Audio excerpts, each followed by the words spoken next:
You ask Tiger to solve. This deals with linear equations with one unknown. The final result is z=2.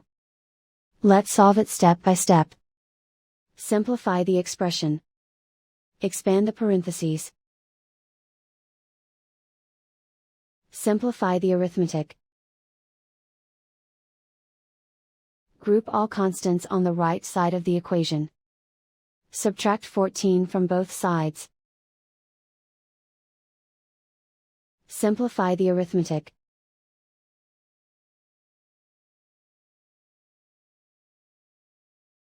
Isolate the z. Divide both sides by 7. Simplify the fraction. Find the greatest common factor of the numerator and denominator. Factor out and cancel the greatest common factor.